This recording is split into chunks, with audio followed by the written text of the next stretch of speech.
Hi hello ನಮಸ್ತೆ ಸ್ನೇಹಿತರೆ, ಎಲ್ರಿಗೂ ಕೂಡ ಮತ್ತೊಮ್ಮೆ ನಿಮ್ಮ ಯೂಟ್ಯೂಬ್ ಚಾನಲ್ಗೆ ಪ್ರೀತಿಯ ಸ್ವಾಗತ. ಈಗಾಗಲೇ ನಾನು ನೇಮಕಾತಿ ಕುರಿತಂತೆ ಹಲವಾರು ವಿಷಯಗಳನ್ನ, ವಾಸ್ತವ ಸತ್ಯಗಳನ್ನ ನಿಮ್ಮ ಮುಂದಿಗೆ ಹಂಚ್ಕೊಂಡಿದ್ದೀನಿ. ಸೊ ಆ ವಿಷಯಗಳ ಬಗ್ಗೆ ನಿಮ್ಮ ಒಂದು ಬುದ್ಧಿಯಿಂದ, ಸ್ವಂತ ಬುದ್ಧಿಯಿಂದ ಯೋಚಿಸಿ ನೋಡಿ, ಅದೇನು ಅನ್ಸುತ್ತೆ ಅದನ್ನ ಅಭಿಪ್ರಾಯಕ್ಕೆ ನೀವು ಬನ್ನಿ ಅಂತ ಹೇಳ್ತಾ, KA ರಿಕ್ರೂಟ್ಮೆಂಟ್ ಈಗೇನು 708 ಪೋಸ್ಟ್ ಮತ್ತು 33 ಹುದ್ದೆಗಳದ್ದು ನೇಮಕಾತಿ ಅಧಿಸೂಚನೆ ಹೊರಬಿದ್ದಿದೆ. ಸೊ ಆ ನೋಟಿಫಿಕೇಶನ್ ಅಲ್ಲಿ ಒಂದಷ್ಟು ಸಮಸ್ಯೆಗಳಾಗ್ತಾ ಇದೆ. ಎಸ್ಪೆಷಲಿ ಅಪ್ಲಿಕೇಶನ್ ಹಾಕೋ ಸಮಸ್ಯೆ ಆಗಿರ್ಬೋದು, ಸರ್ವರ್ ಎರರ್ ಬರ್ತಾ ಇದೆ, ಎಕ್ಸಾಮ್ ಫೀಸು ಅದೆಲ್ಲ ಪ್ರಾಬ್ಲಮ್. ಬಟ್ ಅದೆಲ್ಲದಕ್ಕಿಂತ ಮೀರಿ ಇನ್ನೊಂದು ಸಮಸ್ಯೆ ಅಂತಂದ್ರೆ ಕ್ಲಾರಿಫಿಕೇಶನ್ ಒಂದು ಬೇಕಿರೋದು ಆಸ್ಪಿರೆಂಟ್ಸ್ಗಳಿಗೆ, ಯಾವ ಒಂದು ಕೆಟಗರಿಯವರಿಗೆ ಎಷ್ಟು ಹುದ್ದೆಗಳು ಅನ್ನುವಂಥದ್ದು ಅಲ್ಲಿ ಸ್ಪಷ್ಟವಾಗಿ ಮೆನ್ಷನ್ ಮಾಡಿಲ್ಲ.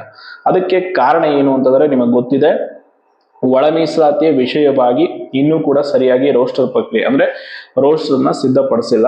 ಸೊ ಅದು ಒಂದಿಷ್ಟು ಇನ್ನು ತಯಾರಿಕಾ ಹಂತದಲ್ಲಿ ಇರೋದ್ರಿಂದ ಇಲ್ಲಿ ಸರಿಯಾಗಿ ಕ್ಲಾರಿಫಿಕೇಶನ್ ಸಿಕ್ಕಿಲ್ಲ. ಅಂಡ್ KA ಅವರು ರಿಕ್ರೂಟ್ಮೆಂಟ್ ಮಾಡ್ತಾ ಇದ್ದಾರೆ. ಹಾಗಾಗಿ ಈಗ ಇನ್ನೊಂದು ಸಮಸ್ಯೆ ಉಲ್ಬಣ ಆಗಿರೋದೇನು ಅಂತಂದ್ರೆ, ಅಲೆಮಾರಿ ಸಮುದಾಯದವರು ನಮಗೂ ಕೂಡ ಒಳ ಮೀಸಲಾತಿಯಲ್ಲಿ ನ್ಯಾಯ ಬೇಕು ಅಂತ ಹೋರಾಟ ಮಾಡಿದ್ರು. ಈಗ ಸರ್ಕಾರ ಅವ್ರಿಗೂ 1% ರಿಸರ್ವೇಶನ್ ಕೊಡೋದಕ್ಕೆ ರೆಡಿ ಇದೆ. ಆಯ್ತಾ? ಆ 1% ರಿಸರ್ವೇಶನ್ ಕೊಡೋದ್ರಿಂದ ಕೂಡ ಈಗ ಅಗೇನ್ ಅವ್ರದ್ದು ಕೂಡ ಕೆಲವೊಂದಿಷ್ಟು ರೋಸ್ಟರ್ ಪಾಯಿಂಟ್ಸ್ ಏನಿದೆ ಅದು ಬದಲಾವಣೆ ಆಗುತ್ತೆ. ಹಂಗಾಗಿ KA ನೇಮಕಾತಿ ಸಂಬಂಧಪಟ್ಟಾಗೆ ಮತ್ತೆ ಏನಾದ್ರೂ ಬದಲಾವಣೆ ಆಗುತ್ತಾ ಅಂದ್ರೆ, ಈಗ ಆಗಿರೋ ನೋಟಿಫಿಕೇಶನ್ ಅಲ್ಲಿ ಏನಾದ್ರೂ ಚೇಂಜಸ್ ಆಗುತ್ತಾ, ಅಥವಾ ಮತ್ತೆ ಅಪ್ಲಿಕೇಶನ್ ಹಾಕೋದಕ್ಕೆ ಅವಕಾಶ ಸಿಗುತ್ತೆ, ಎಲ್ಲ ಪ್ರಶ್ನೆಗಳನ್ನ ಕೇಳ್ತಾ ಇದ್ರಿ. ಸೊ ಅದೆಲ್ಲದಕ್ಕೂ ಒಂದು ಕ್ಲಾರಿಫಿಕೇಶನ್ ಅಂದ್ರೆ, ಈ ಎಡವಟ್ಟು ಸರ್ಕಾರ, ಫಸ್ಟ್ ಹೇಳ್ಬೇಕಾಗಿರೋ ಈ ಎಡವಟ್ಟು ಸರ್ಕಾರ ಯಾವುದನ್ನ ಕೂಡ ಸರಿಯಾಗಿ ನಿರ್ವಹಣೆ ಮಾಡ್ತಾ ಇಲ್ಲ. ಒಂದು ಕಡೆ 56% ಮೀಸಲಾತಿ ಇರೋದೇ ಇನ್ನು ಕಾನೂನುಬದ್ಧ ಆಗಿಲ್ಲ, ಆವಾಗಲೇ ಅದನ್ನ 57%ಗೆ ಹೆಚ್ಚು ಮಾಡೋದಕ್ಕೆ ಹೊರಟಿದ್ದಾರೆ. ಅದು ಮೊದಲನೇ ತಪ್ಪು, ಅದು ಸರ್ಕಾರಕ್ಕೂ ಗೊತ್ತು, ವ್ಯಾಲಿಡ್ ಆಗಲ್ಲ. ಅಂಡ್ ಈಗ ಅಲೆಮಾರಿ ಸಮುದಾಯಕ್ಕೆ 1% ಕೊಡ್ತಾ ಇರೋದು GM ಇಂದ ತೆಗೆದು ಕೊಡ್ತಾ ಇದ್ದಾರೆ. ಅಲ್ಲಿ ಈಗ GM ಅವ್ರಿಗೂ ಕೂಡ ಈ ಬಗ್ಗೆ ಸಮಸ್ಯೆ ಆಗುತ್ತೆ. ಅವರು ಕೂಡ ಅದ್ರ ಬಗ್ಗೆ ಈಗ ಸರ್ಕಾರಕ್ಕೆ ಬೇಡಿಕೆ ಇಡ್ತಾರೆ. ಒಟ್ಟಾರೆ ಯಾವ ಕಡೆಯಿಂದ ಹೋದ್ರೂ ಸಮಸ್ಯೆ ಸುಳಿಯಲ್ಲೇ ಸಿಕ್ಕಿ ಹಾಕೊಳ್ಳೋ ರೀತಿ ಸರ್ಕಾರ ಮಾಡ್ಕೊಂಡು ಹೋಗ್ತಾ ಇದೆ. ಅಂಡ್ KA ನೇಮಕಾತಿ ಏನಿದೆಯಲ್ಲ, ಅದು ಈಗ ಎದ್ದಿರುವ ಯುವಕರ ಒಂದು ಹೋರಾಟದ ಕಿಚ್ಚನ್ನು ತಣ್ಣಗೆ ಮಾಡೋದಕ್ಕೆ ಒಂದು ತಂತ್ರ ಅಷ್ಟೆ. ಇದು ಇರೋ ಸತ್ಯ. ನೀವು ಏನಾದ್ರೂ ಅನ್ಕೊಳ್ಳಿ, ನೆಗೆಟಿವ್ ಆಗಿ ಹೇಳ್ತಾನೆ ಅನ್ಕೊಳ್ಳಿ, ಇರೋ ಸತ್ಯ ಇದು ಇಷ್ಟೇ. ಒಂದು ತಂತ್ರ, ಜಸ್ಟ್ ಒಂದು ಟೆಕ್ನಿಕ್, ಒಂದು ರಿಕ್ರೂಟ್ಮೆಂಟ್ ಮಾಡ್ತಾ ಇದೀವಿ ಅಂತ ತೋರಿಸ್ಕೊಳ್ಳೋದಕ್ಕೆ ಒಂದು ನೇಮಕಾತಿ ಅಧಿಸೂಚನೆಯನ್ನ ಹೊರಡಿಸಿರುವಂಥದ್ದು ಅವೆರಡು. ಆಯ್ತಾ? ಅದರ ಜೊತೆಗೆ ಇನ್ನೊಂದು ಪ್ರಮುಖವಾದಂತ ಒಂದು ಸುಲಿಗೆ ಅಂತಂದ್ರೆ, ಈ ನೇಮಕಾತಿ 2 ನೋಟಿಫಿಕೇಶನ್ ಮಾಡಿ ಅತಿ ಹೆಚ್ಚು ಪರೀಕ್ಷೆ ಶುಲ್ಕಗಳನ್ನ ತೆಗೆದುಕೊಳ್ತಾ ಇರೋದು. ಅದು ಎಷ್ಟು ಕೋಟಿ ಕಲೆಕ್ಷನ್ ಆಗುತ್ತೆ ಅಂತ ನಿಮ್ಗೆ ಗೊತ್ತಿರುತ್ತೆ ನಾರ್ಮಲ್ ಆಗಿ. ಆಯ್ತಾ? ಈ KA ಅವರು ಯಾಕೆ ಪರೀಕ್ಷೆ ಶುಲ್ಕವನ್ನ ಕಡಿಮೆ ಮಾಡಲ್ಲ? ಈ ಫಸ್ಟ್ ಆಫ್ ಆಲ್ ಈ KA ಅವರಿಗೆ ನಾವು ಮನವಿ ಮಾಡ್ಕೊಳ್ಳೋದೇ ತಪ್ಪು. ಅದೇನಿದ್ರು ಸರ್ಕಾರದ ಮೇಲೆ ನಾವು ಒತ್ತಡ ಹಾಕಿದ್ರೆ ಮಾತ್ರ ಅವರು ಪರೀಕ್ಷೆ ಶುಲ್ಕವನ್ನು ಕಮ್ಮಿ ಮಾಡ್ತಾರೆ. ಯಾಕೆ ಅಂತಂದ್ರೆ, ಈ ಹಲವಾರು ನಿಗಮ ಮಂಡಳಿಗಳಿದೆ ಇಲ್ಲ, ಅದೆಲ್ಲ ನಡೀತಾ ಇರೋದು ಈ KA ನಡೆಸುವ ಪರೀಕ್ಷೆಗಳ ಶುಲ್ಕದ ಹಣದಿಂದ.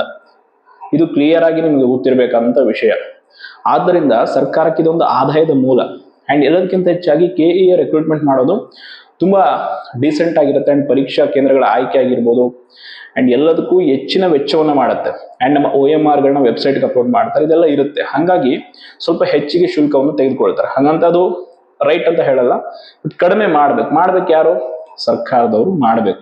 ನಾವು KA ನಿರ್ದೇಶಕರಿಗೆ ಹೋಗಿ ಮನವಿ ಮಾಡ್ಕೊಂಡ್ರು ಅವ್ರ ಸದ್ಯಕ್ಕೆ ಏನು ಮಾಡೋಕ್ಕಾಗಲ್ಲ. ಹಂಗಂದ್ರೆ ಈ ರಿಕ್ರೂಟ್ಮೆಂಟ್ಗಂತೂ ಅದು ಅಸಾಧ್ಯ ಕಮ್ಮಿ ಆಗೋದು. ಈಗ ಆಗಿರೋ ನೋಟಿಫಿಕೇಶನ್ ಅಲ್ಲಿ ಅಪ್ಕಮಿಂಗ್ ನೋಟಿಫಿಕೇಶನ್ಗಳಿಗೆ ಕಮ್ಮಿ ಆಗ್ಬೇಕು ಅಂದ್ರೆ ಅದನ್ನ ಹೋಗಿ ಸಂಪೂರ್ಣವಾಗಿ ಸರ್ಕಾರದ ಮೇಲೆ ಒತ್ತಡವನ್ನು ಹಾಕಿ ವಿದ್ಯಾರ್ಥಿಗಳು ಮಾಡಿಸ್ಕೊಳ್ಬೇಕು ಕಡಿಮೆ. KA ಅವರು ಅದನ್ನ ಮಾಡೋದಕ್ಕೆ ಸಾಧ್ಯ. ಸೊ ಇಷ್ಟು ಇರುವಂತ ಸತ್ಯ. ಅಂಡ್ ಈ ರಿಕ್ರೂಟ್ಮೆಂಟ್ಗೆ ಅರ್ಜಿ ಸಲ್ಲಿಸಿದವರಿಗೆ ನಾನೊಂದು ಹೇಳುವಂಥದ್ದು ಇಷ್ಟೇ, 2-3 ಹುದ್ದೆಗಳಿಗೆ ಅರ್ಜಿ ಸಲ್ಲಿಸಿದಿರ, ಆಯ್ತಾ? ಅದ್ ನೀವೆಲ್ಲ ಮಾಡಿದಿರ, ಓಕೆ. ಬಟ್ ಒಂದು ವಿಷಯ, ಯಾವುದೇ ಕಾರಣಕ್ಕೂ ಕೂಡ ನಿಮಗೆ ಈಗ ಈ ನೇಮಕಾತಿ ವಿಚಾರದಲ್ಲಿ ಏನಾದರೂ ಗೊಂದಲಗಳಾದ್ರೆ ಅದನ್ನ ಇಮಿಡಿಯೇಟ್ ಆಗಿ KA ಅವರು ಸರಿಪಡಿಸಲ್ಲ. ಯಾಕಂದ್ರೆ ಸರ್ಕಾರದ ಆದೇಶದ ಮೇರೆಗೆ ಅವ್ರು ಇಮಿಡಿಯೇಟ್ ಆಗಿ ಒಂದು ರಿಕ್ರೂಟ್ಮೆಂಟ್ ಮಾಡಬೇಕಿತ್ತು, ನೋಟಿಫಿಕೇಶನ್ ಮಾಡಿದ್ದಾರೆ, ಅಧಿಸೂಚನೆ ಹೊರಡಿಸಿದ್ದಾರೆ. ಅವ್ರಿಗಿನ್ನೂ ಸರಿಯಾಗಿ ರೋಸ್ಟರು ಮತ್ತೆ ಯಾವ ಕೆಟಗರಿಗೆ ಎಷ್ಟು ಹುದ್ದೆಗಳ ಹಂಚಿಕೆ ಅದೆಲ್ಲವೂ ಕೂಡ ಅದು ಆಮೇಲೆ ಆಗುತ್ತೆ. ಹಾಗಾಗಿ ಅದು ಇನ್ನೂ ಸ್ಪಷ್ಟನೆ ಇಲ್ಲ.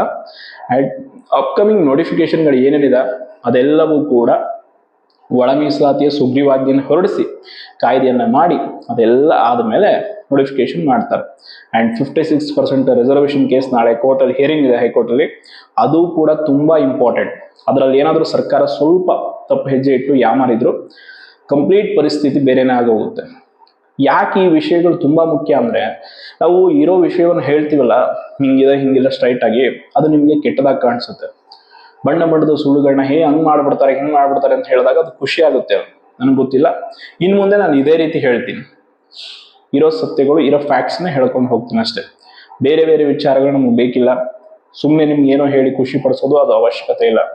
ಸತ್ಯ ಇದೆ, ಅದನ್ನು ಒಪ್ಕೊಳ್ಳೋದು ಬಿಡೋದು ನಿಮ್ಮ ವಿವೇಚನೆಗೆ ಬಿಟ್ಟಿದ್ದು. ನಿಮ್ಮಲ್ಲೂ ಸ್ವಂತ ಬುದ್ಧಿ ಇರುತ್ತೆ, ಅದನ್ನ ಖರ್ಚು ಮಾಡಿ ತಿಳ್ಕೊಳ್ಳಿ. ಅವಾಗ ನೀವು ಯಾರ ಹತ್ರ ಏನು, ನನ್ನ ಹತ್ರನೂ ಬಂದು ಕೇಳೋ ಅವಶ್ಯಕತೆ ಇರಲ್ಲ. ನಿಮ್ಮ ಸ್ವಂತ ಬುದ್ಧಿಗೆ ಸ್ವಲ್ಪ ಕೆಲಸ ಕೊಟ್ಟು ವಿಚಾರ ಮಾಡಿ ನೋಡಿ. ಅವಾಗ ನಿಮಗೆ ಸ್ಪಷ್ಟವಾದಂಥ ಒಂದು ವಿವರಣೆ ಸಿಗುತ್ತೆ. ಅದನ್ನು ಹೊರತುಪಡಿಸಿ ಅದು ಹೆಂಗಾಗುತ್ತೆ ಇದು ಹೆಂಗಾಗುತ್ತೆ 1000 ಕಡೆ 1000 ಹೇಳ್ತಾರೆ, ಅವೆಲ್ಲ ಗೊಂದಲ ಮಾಡ್ಕೊಂಡ್ರೆ ಏನೂ ಆಗಲ್ಲ. ಆ್ಯಂಡ್ ಯಾರು ಡಿಮೋಟಿವೇಟ್ ಆಗುವಂಥದ್ದಿಲ್ಲ, ಇರೋ ಸತ್ಯಗಳದು ಮಾಡ್ತಾ ಇರುವಂಥದ್ದು ಸರ್ಕಾರ ಎಡವಟ್ಟುಗಳನ್ನ. ಅನಾವಶ್ಯಕವಾಗಿ ದುಡ್ಡನ್ನು ಕಲೆಕ್ಟ್ ಮಾಡ್ಕೊಳ್ಳುವಂಥದ್ದು, ಅದು ಕ್ಲಾರಿಫಿಕೇಶನ್ ಇದೆ ರೆಕ್ರೂಟ್ಮೆಂಟ್ ಮಾಡುವಂಥದ್ದು, ಅದು ಸರ್ಕಾರದ ಒಂದು ಕೆಟ್ಟ ಕೆಲಸ. ಅದನ್ನೇನು ಮಾಡೋಕ್ಕಾಗಲ್ಲ. ನಾವು ಅದನ್ನು ತಿದ್ದುಪಡಿ ಮಾಡಬೇಕು ಹೋಗಿ ಅಂತಂದ್ರೆ ನಮ್ಮ ಕೈಲಿಲ್ಲ. ಅಷ್ಟು ಬಂಡತನದ ಪರಮಾವಧಿಗೆ ಸರ್ಕಾರ ಇಳಿದಿರುತ್ತವೆ. ಹಾಗಾಗಿ ನೀವು ಸ್ವಲ್ಪ ಸ್ವಂತ ಬುದ್ಧಿಯಿಂದ ವಿಚಾರಿಸಿ ನೋಡಿ ಎಲ್ಲಿ ಏನು ಸಮಸ್ಯೆಗಳಾಗ್ತದೆ ಆ್ಯಂಡ್ ರೆಕ್ರೂಟ್ಮೆಂಟ್ ವಿಷಯದಲ್ಲಿ ಏನೆಲ್ಲ ಅಡೆತಡೆಗಳಿದೆ ಅನ್ನೋದನ್ನ ತಿಳ್ಕೊಂಡು ಆಮೇಲೆ ಮಾತಾಡಿ. ಆ್ಯಂಡ್ ಫಸ್ಟ್ ನೀವು ಒಬ್ಬ ಸರ್ಕಾರಿ ಹುದ್ದೆ ಆಕಾಂಕ್ಷಿಯಾಗಿದ್ದಾಗ ನಿಮ್ಮ ಭಾಷೆಯ ಮೇಲೆ ಹಿಡಿತಾ ಇರ್ರಿ. ಭಾಷೆಯನ್ನು ಬಳಸೋ ರೀತಿ ನಾನು ಎಲ್ಲರಿಗೂ ಹೇಳ್ತೇವೆ. ಕೆಲವರು ಬಾಯಿಗೆ ಬಂದಂಗೆ ಕೆಲವ್ರ ಬಗ್ಗೆ ಮಾತಾಡೋದು, ಆ ಕಮೆಂಟ್ಗಳಲ್ಲಿ. ನಾನು ನಿನ್ನೆ ಒಂದಿಷ್ಟು ವಿಷಯ ಸತ್ಯ ಹೇಳ್ಬಿಟ್ಟಂದೆ, ಸರಿಯಾಗಿ ಅವ್ರಿಗೆ ಅದು ಏನಾಯ್ತೋ ಗೊತ್ತಿಲ್ಲ. ನಾನು ಯಾರನ್ನೂ ಉದ್ದೇಶಿಸಿ ಯಾವ ವ್ಯಕ್ತಿ ಯಾವ ಒಂದು ವಿಚಾರವನ್ನು ಹೇಳಿಲ್ಲ. ಅದು ಇರುವಂಥ ಫ್ಯಾಕ್ಟನ್ನು ಹೇಳಿರೋದಷ್ಟೇ. ಸುಮ್ಮನೆ ಒಪ್ಪೋದು ಬಿಡೋದು ಅವ್ರಿಗೆ ಬಿಟ್ಟಿದ್ದು. ಇಷ್ಟು ಮಾಹಿತಿ ಇದೆ. ಧನ್ಯವಾದ.